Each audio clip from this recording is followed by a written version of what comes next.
So welcome everybody. My name is Victoria Meller and I'll be your host today. And I'm really pleased to be joined by Katie James, who is my colleague. And actually, Katie and I have worked in 2 different companies now. She keeps on bouncing back to me, which is great. I'm one of the Renewed committee members. I represent Renewed in the UK, and I've been doing programming with Renewed. So please do send me any comments or feedback or ideas for new programs that you want to see. So today we're going to be talking about one of my favorite topics, which is consultative selling. And if you know me and some of the things I talk about, I really love, anything to do with customer. And I particularly love consultative selling because it gives you such a great insight into what customers, need from us. And as I say, Katie is the commercial director and one of the founders of Kademy. Kademy is a fairly new business. We sell enterprise memberships that help develop communication teams. And we both have worked in a different life, a former life at a company called Melkram. And we built an enterprise membership there of corporate communication functions in large global businesses. And that business is now part of Gartner. So in the spirit of being consultative, we want to make this as interactive as possible. We've got a really big group today, which is great. So please, as we go along, just post questions in the chat, any comments, observations you want to make, and I'll do my best of making sure that those, get airtime at the end of the session. So we'll open up for questions once Kate is finished. And we are recording this session, as I said before, so we'll be able to send the link out to people and you can share it with your teams afterwards. So now I'm going to ask Katie to take the floor. Super. Thanks, Victoria. I am going to share my screen and we can get started. I want to say thanks to everyone who is on video today. I feel like salespeople are particularly good here in giving me some faces to look at whilst we're doing these virtual presentations. So as Victoria said, I'm Katie James. I've got about 10 years experience in sales, mostly in renewable B2B solutions, mostly working with HR, communications, and learning and development directors. This has meant everything from tailored annual subscriptions and memberships from 20 to 70,000 pounds annual memberships, up to kind of 1.2 million pound annual corporate learning programs. I now lead the sales team at Kademy, as Victoria mentioned, and we provide tailored learning and development solutions for corporate communications teams. That's a renewable membership model, and we tailor the core offering depending on the needs of the customer. We've done a lot of work over the last 2 or 3 years at Kademy in really understanding what problems we're solving for our key buyers. So I hope today I can share a little bit on the useful tips that we've learned and things that I've learned along the way. So today we're going to talk about these big whale accounts, the ones that renew year on year. And besides the obvious revenue benefits of these accounts, there's lots of other reasons why they're valuable. So you get a higher return on the effort of each individual person in your sales team. The lifetime value and upsell opportunities of these accounts are really significant. And you also get a lot of really useful customer intel from these accounts that can really help to inform your product development and your strategy. So to win and manage these accounts, you'll need consultative sellers. And today I'm going to be talking a bit about what consultative sales is and how you and your teams could transition to having more consultative conversations. So I wanted to start by practicing a little bit of what I preach, which is to find out who I actually have in this virtual room and what your problems are. So let me just start by seeing if I can share a poll. So this first one is just to understand why you're interested in consultative sales and who we have in the room. So sorry to all of those that thought you could just have me on in the background. I have to get involved. Oh, good. We've got people awake and listening. That's always a positive start. Okay. We've got a lot of votes coming in. We're just going to do these as quick fire questions. Okay. I'm going to end and share this. Oh, we had a few last minute votes. Okay, so we've got a few people who have a consultative sales process which you'd like to improve. Great. And a few salespeople yourself, and then also looks like you have a few people that are responsible for sales teams. That's very helpful. Good. We're going to do one more, which is, what do you currently find most challenging about this?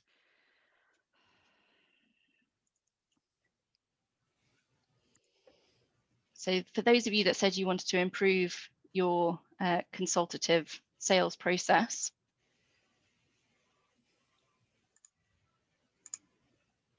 ooh, lots of these different things in here. Okay.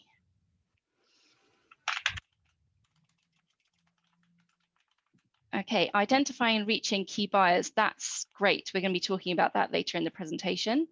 Predictability of the pipeline also we'll speak about later. There's some tools we can look at there.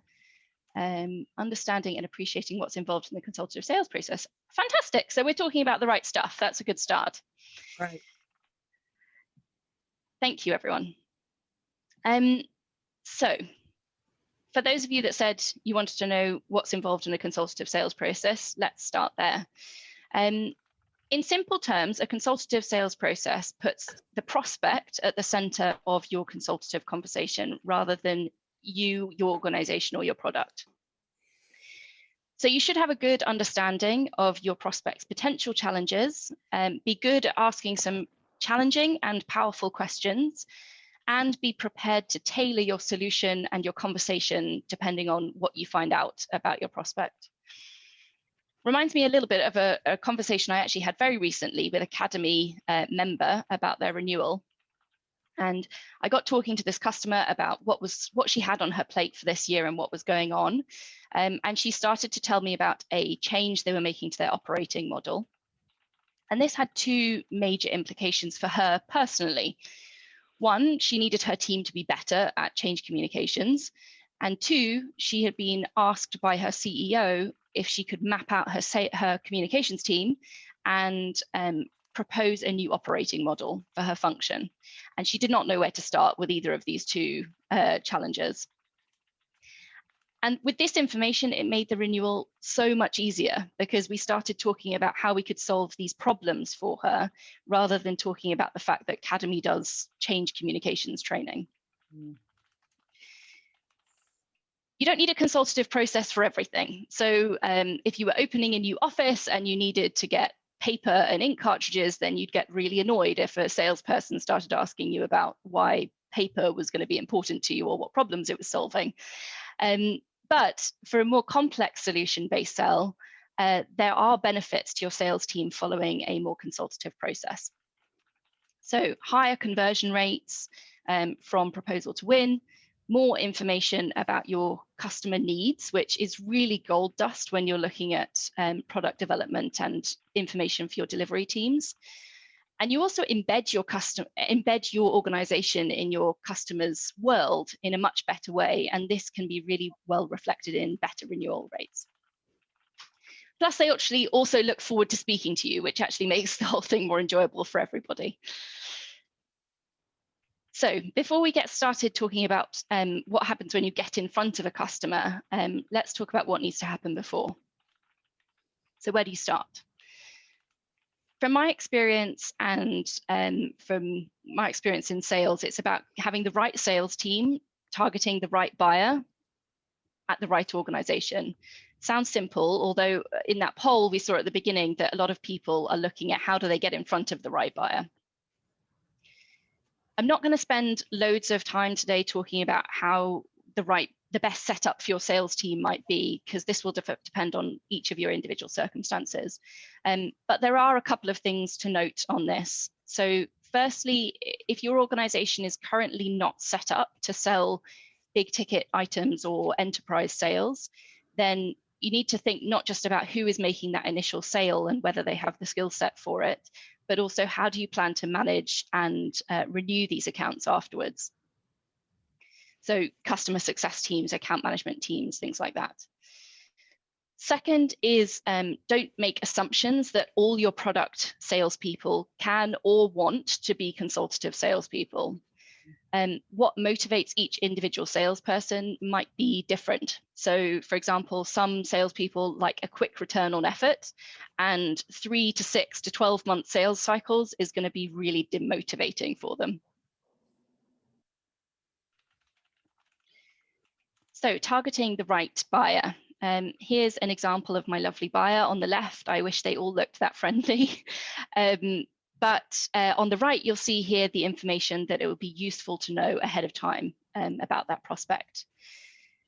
Before we get into a consultative conversation, you need to know and have a good understanding of who you're speaking to, what their challenges are, and how your solutions could potentially solve their problems.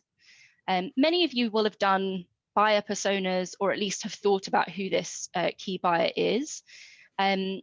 However, the last year has changed so much for so many buyers and people generally around the world that if you haven't revisited this buyer persona in the last kind of 3 to 6 months, likelihood is that some of it is going to be out of date. So how do you find these things out? I would say it's simple, and it's picking up the phone and speaking to your customers. People love to be asked their opinion, and in my experience, as long as you're genuinely going into a conversation, looking at how you can better help your customer, most people are willing to engage in this kind of discussion. I understand the fear. When I was first asked to phone a really high value prospect and customer and ask them to help me map out what a typical buying cycle would be within their organization, I was scared that was going to damage the relationship. Actually, what it did was the complete opposite. So it was a really fantastic opportunity and taught me that it's worth asking and having these types of discussions with buyers. It helps to build rapport. It also is great to have an objective for a meeting that isn't about overtly selling them something. All of this information is really useful in getting to know what your buyer's pain points are and helping you to have that consultative conversation with them. So, for example, I've got in here KPIs. Imagine if you knew exactly what your buyer was going to be measured on in her annual performance review with her boss.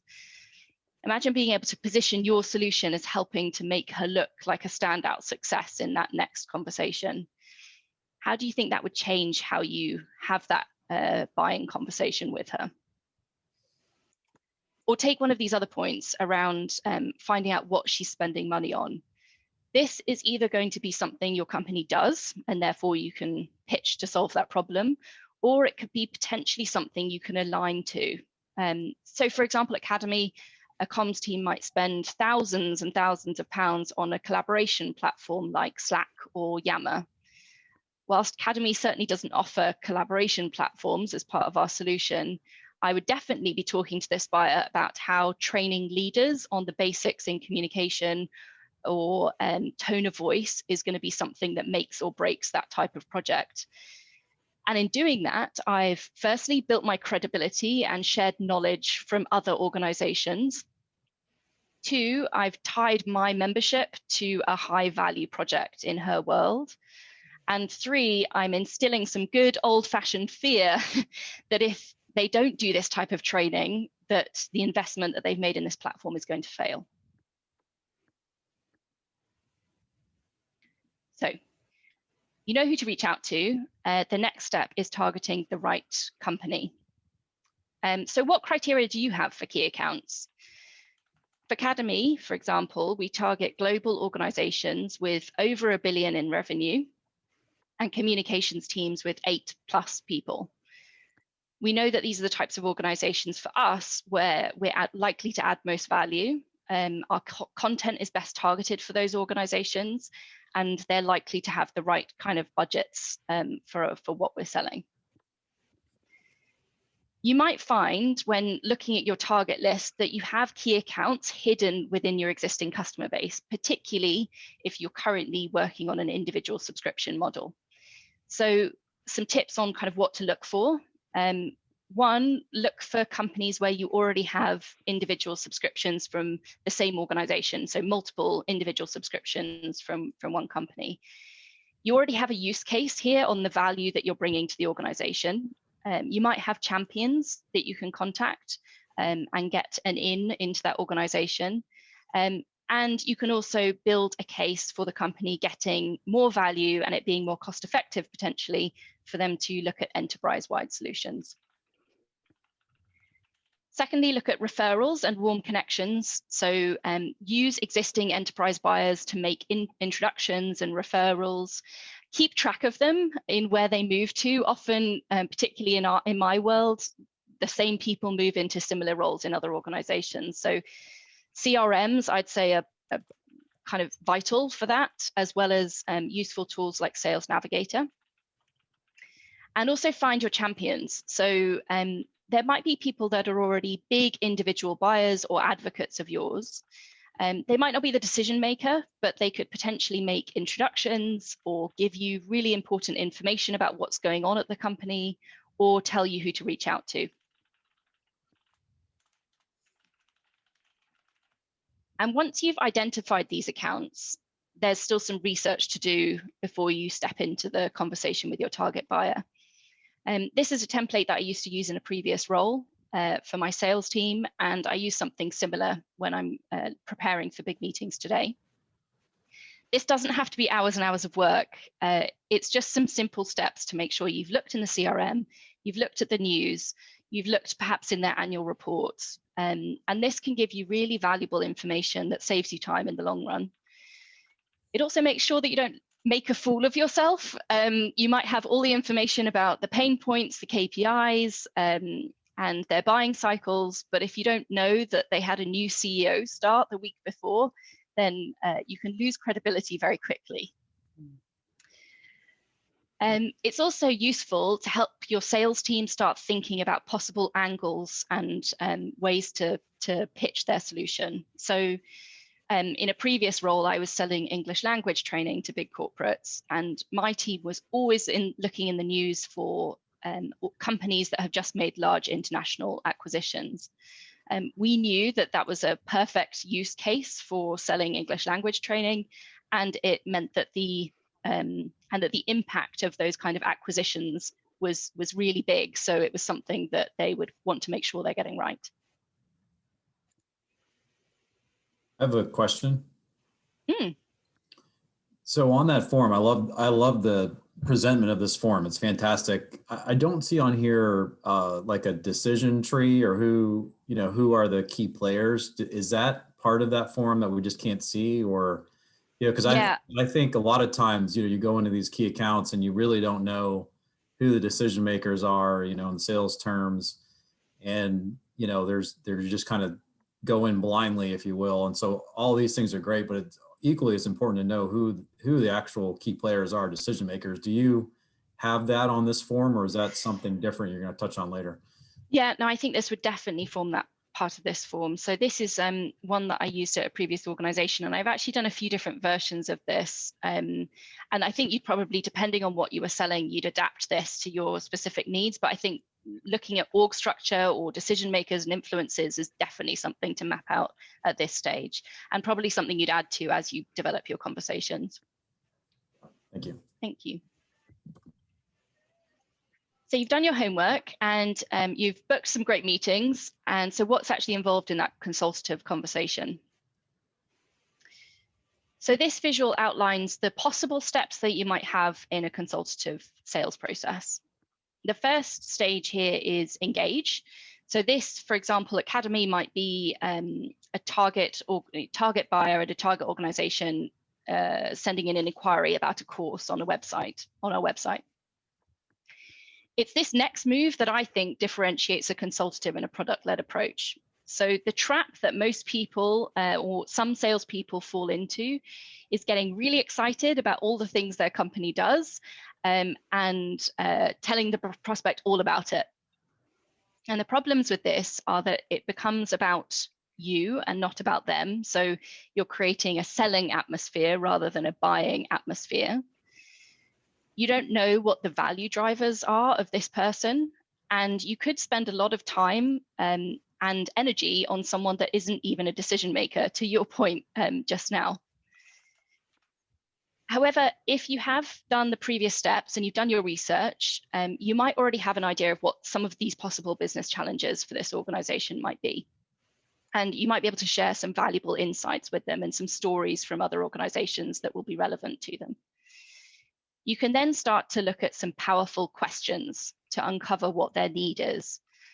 So examples of powerful questions, and at this stage, these need to be open-ended questions that try to uncover needs, fears, and motivations. So examples might be, many of our customers are finding X, Y, and Z issues. Have you experienced something similar? Or what would be the impact if that project didn't succeed? Or what are the top agenda items on your next one-to-one with your manager? Or simply, what led you to reach out to us? And if time and budget weren't an issue, what would you want this solution to do for you? So as well as asking great questions, we actually need to listen to the answers. And often we can fail here. And I personally find this both at work and at home. So I see people and salespeople who are rigidly stuck to this list of questions that they formulated prior to the meeting, and they miss opportunities to dig deeper and understand what the real value drivers are. Root cause analysis or layered questioning is what you would do here to find out what those value drivers are, or money statements, as my old boss used to call them. And these are the statements that you can play back to them later in this process. So because I am a salesperson at heart, I can't stop myself from doing a role play situation. So here's an example, even if I'm just doing it with myself. So here's an example of how this might go at Kademy. So here's me on the left. Yes, it is an old picture. And on the right is back to my lovely buyer. So my first question might be something around what led you to reach out now. And I find out that there's a new leader in the organization. And then I'd go a layer deeper on that. So, okay, great, tell me more about that. And what's their priority? Why are they important? And I find out about a new program. And then I can go a layer deeper again and look at, when is this due to happen? And by asking these questions, and these just three simple questions, I've got more to the root of what the problem is for this buyer and where we might be able to help solve some real challenges for her. I've also been given a real meaningful urgency driver to be able to anchor my solution around. So if I'd stopped at question 1, I would have, and moved on to my next question in my list, I would have missed out on some really valuable information.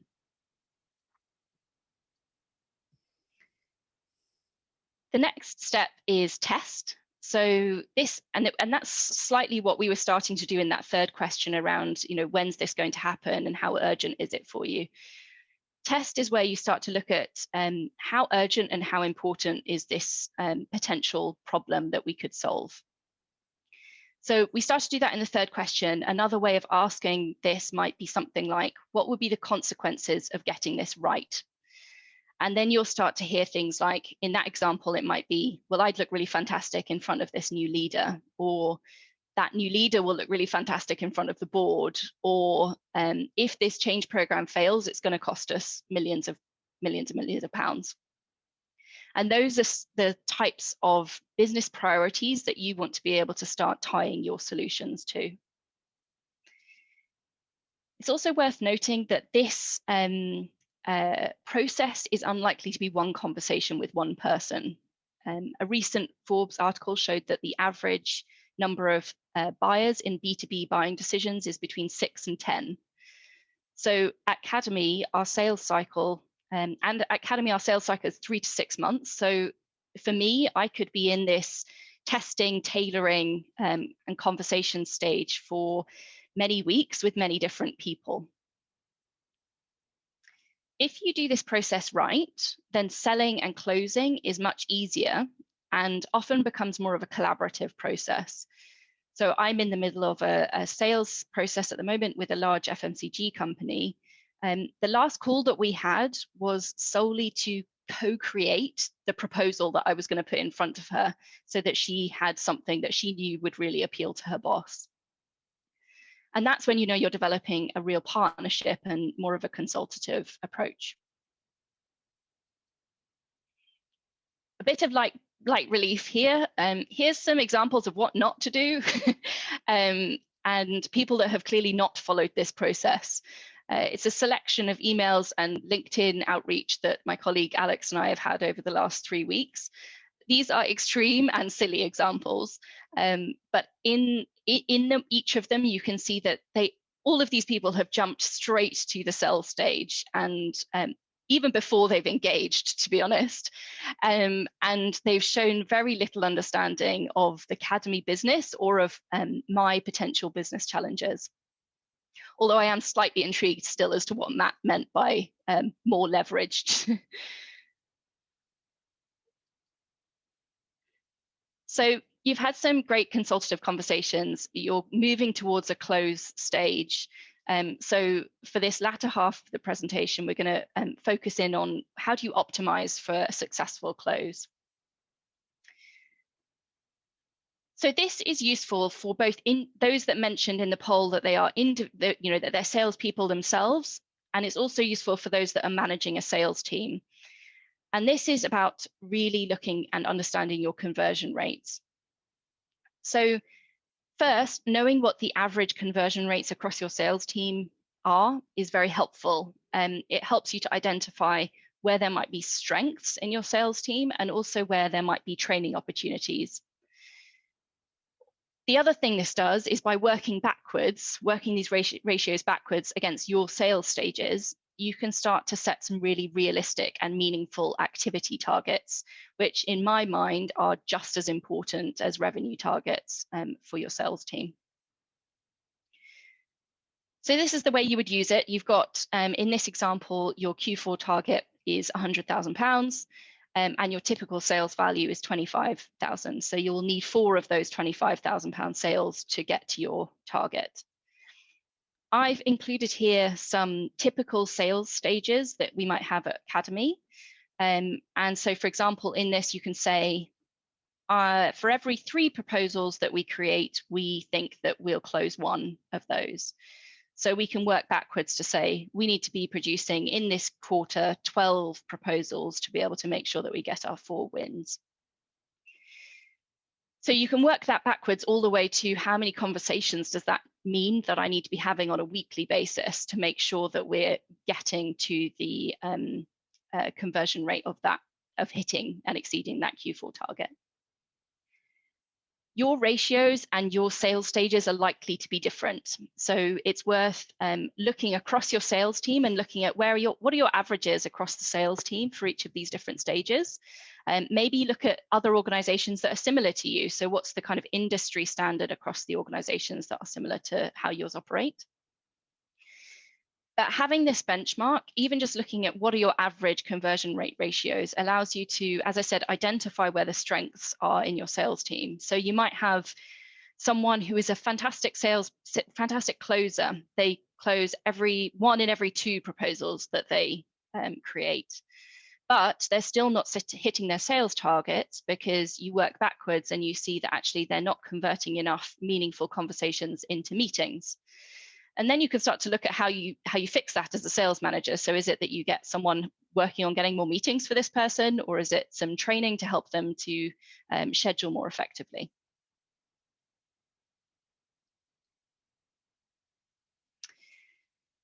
So what else is important to consider when you're looking at optimizing for closing enterprise deals? And this is just in my experience personally and in managing and developing salespeople, some of the common traps and things that prevent deals from progressing and closing. So number 1 is around understanding and being confident in your value proposition. If you went to 4 different members of your sales team right now and asked them what your value proposition is, do you think you'd get a consistent answer across the group? Do you think that everyone would be able to articulate the elevator pitch in a consistent way? For many, the answer is probably not. And so it's looking at how do you make sure your sales team is really confident in understanding the differences between features and benefits, what problems you help to solve for customers, and also a way of connecting the account management teams who are helping to solve those problems with the sales team who are selling to new business. Sharing stories of how you've helped members and helped your customers can be really valuable tools for consultative conversations. And the second part of this is pricing. So if you're not confident in your value, then you're unlikely to be confident in your pricing. And that is going to be really obvious to your customers. Listing bunches and bunches of features will not justify your price. It's just likely to start a bidding war on what can be cut out of your proposals. The second is around objections. So the best way to overcome objections is to get ahead of them or to use them as an opportunity to provide further insight. One technique that I've used really effectively with my sales team in the past is feel, felt, found. So the way that this works in practice is to say, so for Kademy, it might be a prospect that says, we're just used to using consultants instead of membership models. So if I'm using feel, felt, found, I would say, I understand how you feel. Many of the leaders I work with are also used to that consulting model and have felt the same. However, what they have found is that if they work with us and in this model, they can reduce costs by 20% and upskill their teams internally. So you're kind of, you're not dismissing the objective, but you are addressing the objective and using it as an opportunity to provide insight on how others have found value. Third is being too willing to say yes. So when we get close to the finish line, and I'm as guilty of this one as anyone, it's really easy to just say yes to everything, thinking that that will make it close and they'll just agree. I'm not saying to be awkward for the sake of it at this point, and you don't want to get in your own way, but if someone asks you to completely redo a proposal or cut costs, or the email that I had this morning, which was, we want your 12-month membership to be a 6-month membership, you're entitled to ask some questions and push back. So pushing back or trading or just saying no can actually help to build credibility and respect with your customer. And feel, felt, found works here as well. So you might say, I understand why you'd want to do it that way. Other customers have felt, you have asked me for similar things in the past, but what they found is actually it's not very cost effective because of X, Y, and Z reasons. You can also use trading here. So as well as knowing what points you'd walk away at, know what's really valuable to you as an organization. So it might be shorter payment terms, it might be a testimonial, it might be multi-year contracts, and use those things to trade for the things that your buyer wants. So for example, it might be, if we agree to that extra seat at our next event, can you agree to 15-day payment terms on this proposal? And this fourth one is, I think a lot of people fall into this trap. So just being afraid to ask the direct question, which is, what would help you to say yes? Or are you ready to join the membership? Too often, we're really scared to ask these direct questions, and particularly in the UK, I think we're bad at this. And we tend to overcomplicate a situation. It reminds me of in my last role, I was in the middle of an RFP process with a large pharmaceutical company, and we'd been through many stages. We got down to the final 2, and I was on a call with procurement from their organization, and I could tell there was something that was just holding us back, and we were so close to the end at that point. And I just asked the direct question, what could help you say yes here? And he told me that he had a tick box on his form that said that he needed to be able to tick that he'd got a discount from us at some point. And so I took 5p off the price for each individual user. And that meant that he could say yes, and we got a 6-figure annual learning program off the back of it. So sometimes it doesn't have to be as complicated as you think it might be. So just to close off, I'm a believer that you can always have more to learn, and that however long I've been in sales, I certainly still find myself learning all the time. But my 3-year-old son has been an unexpected source of sales training for me recently. So for my last slide, I thought I'd leave you with some lessons from my son, Ben, who for World Book Day a couple of weeks ago convinced me that he should go to nursery dressed as Superman in a tutu with rain boots on. So clearly a salesperson in the making. So with that, I wanted to hand back to Victoria, and happy to answer any questions. That's great. Thank you very much, Katie. So this is your time for questions. Anything you're struggling with, or observations, or things that you think will work. We've got one great question to start off with from Devin Holland. He struggles with doing the cold outreach into accounts and turning it into a consultative conversation. What approach do you recommend here? It feels weird to pick up the phone and ask them out of the blue. An email asking if we can connect and catch up feels more natural and can turn into a call, but it doesn't always work. Is it just a numbers game then?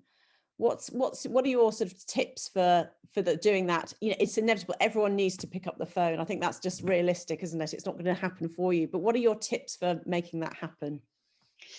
Yeah, so I think that those conversion rates can really help with that as a starting point, because partly it is a numbers game. So you have to make you have to make the right number of calls, and then you will get to kind of some of those booked into meetings. So understanding your conversion rates and actually setting yourself some activity targets can be really helpful. However, I'd say there's ways that you can make those more likely to turn into meeting conversations. And I think that goes back to understanding the problems that are going to be in the minds of your buyers. So if you can start to reach out to them with, so for Kademy, for example, we know recently that dealing with a lot of overwhelm and a lot of change, and personally for comms leaders, that's been a real challenge. So I think it's a real personal fear for them. How do I lead my team through change? So some of the most effective scheduling outreach that I've done over the last 6 months has been around playing into that fear and concern that I know that this buyer is likely to have. So, an outreach that says something along the lines of, I'm working with many comms leaders who are struggling with leading their teams through an overwhelming amount of change. Here's some ideas on what they've done. Would love to talk to you more about how we're working with other comms leaders on something like this. So I think really tapping into what are the things that are going to make it a valuable use of your buyer's time to have a call with you, and then playing that back to them in the outreach will be helpful. Yeah, exactly. And I think, next question is another great question that leads back from that. So what about after a lot of back and forth, you get ghosted and can't seem to reconnect or even get to the final no from the prospect? So, that is important too, isn't it? Eliminating people from your pipeline who are not going to buy is just as important as pursuing the ones you do. But how do you deal with getting ghosted, Katie? I hate being ghosted. Yeah, it happens. I think this is where I would say sometimes those are the people that we're never going to buy in the first place. So actually eliminating people from your pipeline and not getting stuck with a pipeline of people that were never really going to be at the stage where they were going to buy is just as important. So I always say, yes is the best answer and no is the second best answer, because then you can get rid of them out of your pipeline and you're not wasting time on them. I think it's where you can go back to some basics around when you have that conversation, really understand. So we used to use, there's like a bazillion acronyms that salespeople use for this stuff, but understanding the basics on, in those first few conversations, are they the decision maker? What budget do they have? What timeline are they working on? Are they working with competitors? All of those kind of basics that you would want to know. And that starts to help you paint a picture of, okay, am I actually speaking to the right person? And are they a real opportunity in my pipeline? I think also going back to my earlier point on having a few different buyers that you're speaking to, often in B2B decisions, it's not just one person that you need to be having a conversation with. So if you've got, 3 or 4 different people from that organization that you're in touch with, then it means it's less likely that if you get ghosted by one, that you're going to lose the whole opportunity. And often it's not, I think it's, especially in our world, people just get very busy and underwater. So, you may feel like you're being ghosted, but that's not necessarily the case. It might just be they've been in some sort of, horrific, 24 hours a day work sort of schedule. And actually, I think collaboration on the team is really, really important as well. So Katie will often ask me, it's like, we haven't heard from that person. Could you just connect with them again on LinkedIn? And then that might just go, oh, that's great that you're back in touch. And it might just be something as simple as that to sort of get them back in the engagement, right? I also love breakup emails. So I use these when I think that people have, disappeared a little bit on the pipeline, or they're being, they're ghosting me, and you can have fun with these. So, subject lines around, I mean, I got, you can get fun with those. So, are you still interested ? Or like, I got to one where I was talking to him about whether he was on holiday in the Caribbean, or whether he had a better excuse to not be in touch with me anymore. So, you play.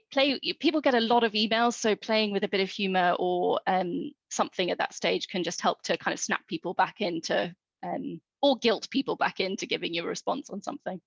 Yeah, right. Okay, some more great questions coming through. What price point should a product-based sales process transition into a consultative sales process? I mean, what's your gut feel about that? I mean, obviously depends on the team and that sort of thing, but where do you think a sort of natural price point is for when you're getting into a consultative sales process? That's a really good question. I would say it's probably, and it is going to be on price point. It's also just going to be on complexity of the solution, I think. So once you get into something where you are talking about a solution that is more potentially tailored for the organization, or where where it makes sense to have a conversation about what problems are we solving with this solution, then I think that that's probably where you transition into a more of a consultative sales process. For me, in my world, that's always been 20,000 UK pounds plus, but I imagine that would vary for other organizations. I've also found, just from experience, that often and this is something for you to think about with pricing of your enterprise solutions, but I've often found that like 40, 50, even 60K solutions can be just as hard to sell and take just as long as a 10 or 15,000 pound solution. So probably that's something about pitching high and knowing the value of what you offer. Yes, and Alex makes a great point here. I think it's also tied to account management. The quality of the service needs to reflect the sales process. And I think that's a really important point, in that, I always see the sales process is just the first stage of onboarding a client into this account management process. So I think, and Katie taught us that, I think you've got to look at this as a continuous process. You're not just, you're done when you've closed it. For me, it's like the first stage of, onboarding a client. Which is probably where that, where I looked at that process of what is a consultative process. It probably should be a loop, but that was beyond my PowerPoint skills to connect the dots back round again. Right. Okay. Well, I knew this question was going to come up. Thank you for asking it, Bailey. Have you changed your approach to pre and post meeting in the COVID world? I found the 15-minute pre and post meeting talk with my champion helped guide how I proceeded, but hard to replicate virtually.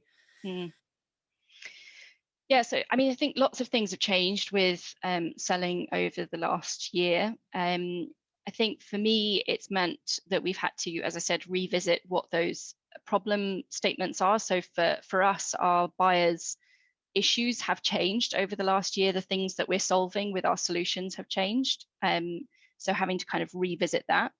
I think it's also changed what companies we've been targeting. So I've completely re-looked at what those target organizations would be for us. And it would probably be similar for a lot of you, in that, there are some industries that are doing better than others at the moment. So refocusing on the ones where people are likely to have budgets and be open to those kind of conversations, I think is important. I think it's also, I have found it actually okay to do a lot of these kind of virtual calls. I think having video on is really helpful because you lose so much information and people's reactions by just doing it over the phone. So for me, that's made a big difference. And being able to create that more human connection as part of it, which I think is, Bailey, what you're alluding to in your question as well. Super, great. Okay. $1 million question. How do you recruit good consultative salespeople, and what should you be looking for and testing for? Yes, great question. So like I said, not all, someone doesn't need to have loads and loads of experience as a consultative salesperson to be a great consultative salespeople. There may be, you know, people that are product salespeople that could be the most fantastic consultative sellers. The ways that I've always found the best people for my sales team are either going through my existing connections. So, you know, do I have great salespeople on my team currently, and do they have friends that are also great salespeople? So looking for internal referrals. I've also found that if I just get applications and I'm having interviews with salespeople, that are kind of role playing as much in the interview process and in the onboarding process is really important. So, you know, put someone on the spot, give them your brochure or tell them to look at your website, and in one of those interview stages, ask them to role play conversations with you, buying conversations with you. And they're not going to be perfect on how they pitch your product, but the indications are going to be, are they asking you some good questions? Are they listening to your answers? And the same for the onboarding process. We used to do in a previous organization, we used to do what we call a brochure sign-off process for all new key account managers, which was, you know, you're given the brochure and you have to role play a conversation with the sales director before you can get on the conversation or get on the phone and do it for real with real customers. And I think those types of things can give you a real indication of whether someone's going to be right and be able to be up to doing those kind of sales conversations. Great. Yeah, the brochure sign off was actually a really effective way of kind of setting a bar as well for I think and we created that sort of aspiration that you may not make it first time, you may not make it through the process, but you'll go back and try again, and it became the kind of high bar for performance and training in our business. So I thought that was a really smart thing to do. Kevin makes a great point here. Instead of using the term closing the sale, have you ever considered using the term confirming the sale? Since confirming indicates a continuity of a relationship rather than a one-time closing of a process. I love that, Kevin. Thank you for making that point. And I think it is about that. It's just the start of a relationship. What would you say to that? Yeah, I like that. I think that, like I said, I think that comes back to that being the loop of, like you say, Victoria, at the beginning of that process again as part of the onboarding and account management of those deals. So yeah, I like that. Might steal that with pride. Yeah, steal away. So Devin, another great point. How do you? What is a respectful way of having a shorter yet still consultative conversation with notorious client time wasters? We all know who they are. Great conversation with but never buy much. I'm guessing that means they aren't the right person, but if they are key people connecting a lot of decision makers, how do you get them to introduce you without making them feel like you're trying to go around them, even if you are? Yeah, so I've certainly had a few of these in the past. We had one in one of my last deals where it was one of these big RFP processes, and I think it's just it's being able to, I can't remember who it was earlier, Tim perhaps, that was talking about mapping out your decision makers and your influences. So it's knowing what category people sit in and also what their drivers are. So for some people, they just want to be up there, feeling like they've been heard as part of the decision making process. For others, they are going to be key in making the decision. So it's understanding and being able to map out who are these different players that you're going to have to engage with, and what impact do they have on the buying decision, and how do you need to influence or engage with them? Super. Okay. Any more questions, anyone? I'm quite interested in going back to this identifying and reaching the key buyer, Katie. I mean, what kind of things? I mean, when you're looking at upgrading your CRM or the sort of the technology that helps you do that, what do you think is most useful for you right now in terms of using platforms and tech? So I think that we have used. I mean, I think CRM. I would have that as an essential for any sales team. For me, I wouldn't be able to plan out and effectively remember all the things that you'd have to remember for all the different conversations that are going on unless I had that to track stuff. So for me, that's the day-to-day that I would track opportunities. Also, as a sales manager, that's a really effective tool for being able to understand conversion rates better, being able to track what's going on within the sales team, forecast effectively, all of that kind of stuff. So for day-to-day, that's really important. I think I've always used a LinkedIn premium account, and I know that in the past I've also used Sales Navigator, and teams have used Sales Navigator. I think as your sales team, if you're in a team where you've got quite a lot of salespeople, particularly for Sales Navigator, that can be useful for being able to make connections within your organization.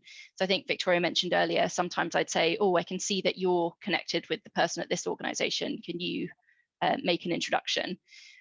With Sales Navigator, it becomes much easier to be able to map out who those connections are and where you might be able to make internal introductions and referrals. So that would probably be another tool that I would say is important. I think also just being able to use that. I use LinkedIn probably every day for outreach to potential customers as well. So yeah, those two are probably number ones. And then alongside of, I happen to have your mobile number saved in my phone from 3 years ago. I might just try you on your phone. Yeah, something like that as well. I've also used, there's a couple of other sneaky ones that I've enjoyed. So Streak is something that I use on my Gmail. That's something that tracks opens on emails. So I can see, I get notifications when someone has opened one of my emails or proposals, for example, and it gives you a good way to be able to say, oh, I sent that proposal 2 weeks ago and they're now looking at that email. It might be a good time for me to give them a call. So that's one. Someone new to my team has just introduced me to something called Lucia, which is something that overlays on your LinkedIn and has a lot of information about emails and phone numbers, which I think is one step too far for me sometimes, and creepy stalkingness, but I'll give it a go. That's great.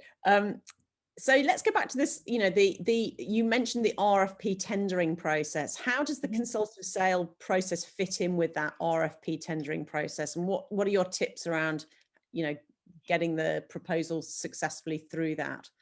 Yeah, so I think that it's almost more important, I think, in an RFP process, because an RFP process can often feel so disconnected from, disconnected from the human side of things in an RFP process. And you're so, it's so structured as to, you can only speak to people at certain points in the process. So I think so in the first stage, where perhaps you might be answering a set of questions, every single one of those questions that you answer, think, what does this mean for them, or why is this important for them? So just have that filter on every question that you respond to, not just, because the question might be something really, top level on the features of your organization. What do you offer in terms of account management? And you could just end up listing, okay, we do account management, we have this reporting, blah, blah, blah. But answering that question with, we have all of this stuff, what this means for you is blah, blah, blah. So I think that's really key. And then also in the latter stages where you might actually be able to do that kind of beauty parade pitch thing, it's just, again, putting that lens of consultative, sharing stories, sharing value, understanding how this is connected to the problems that they might have solved, and also that research that you've done for companies before. So, don't just go into that pitch with your standard pitch, but look at, you know, in your annual report, it says that you are having an emphasized focus on people development, and therefore this is going to be important to you. So you can still do that adaptation, even if you can't do it as part of a conversation. Yeah. Another great point, Kevin. Thank you for these thoughts. Salespeople often use ABC to mean always be closing. However, do you think of ABC as always be curious? Will you ensure that you're using will that ensure that you're using a consultative approach? I think that's a really excellent point. And I think I would say, when I'm looking at people who will be successful in this environment, curiosity was actually one of our company values.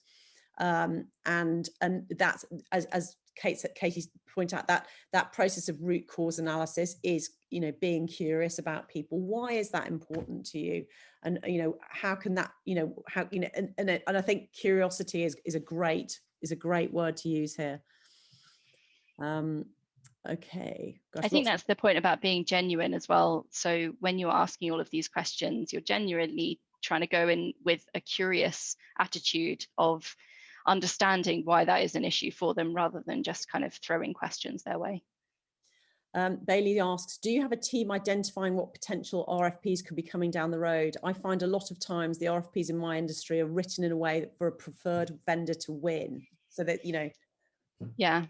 We don't have it so much for Kademy at the moment, but we did have this a lot in our last organization. I think that identifying who your target list is and then starting those conversations now, even if they might not be in an RFP process, helps you, so that those questions are ones that maybe are written for you next time.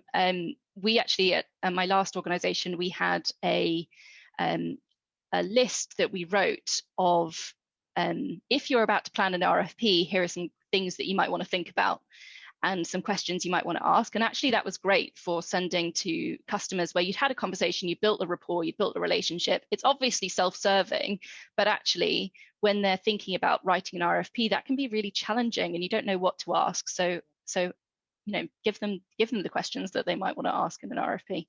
Yeah, that's a great point. Really interesting session, thanks. I tracked my data when recruiting and coaching my team and looked at high potentials versus others. Intellectual curiosity was a common DNA for successful performance and one that can be tested for in recruitment. Yeah, I mean, I love that. And I think, you know, you know, a lot of companies use profiling tools, and we used to use a tool called the predictive index, which actually actively told you whether a potential salesperson would be good at selling products or good at selling ideas. And I always saw the people who were good at selling ideas as good consultative salespeople and good account managers. And they, you know, this profiling tool, I'm sure there are a lot of other profiling tools, but look for those distinctions in that kind of, you know, testing before you buy. Okay, I think we're really nearly at the top of the hour. So honestly, thank you, Katie, for just sharing some fantastic information. And I've learned a lot, and I've worked with Katie for years. So I've taken away a lot of really great points from this. And, you know, it's not an easy process, but, you know, it takes a lifetime to perfect. But I think we've all learned tons today. So I wanted to just ask you guys, you know, what were your takeaways from the session? Did you find it useful? And also, I'm responsible for programming these sessions for Renewed. So, you know, if you have ideas for where you want to see the Renewed team, you know, supporting the sales team, supporting sales training, that sort of thing, please let me know. We are also planning our first Renewed conference in September, which is great. So if you have any ideas for speakers or sessions that you want to see that would help, just let me know. And anyway, big thanks to Katie. Thank you very much for taking time out of your busy consultative selling day to share all this stuff with us. And many thanks.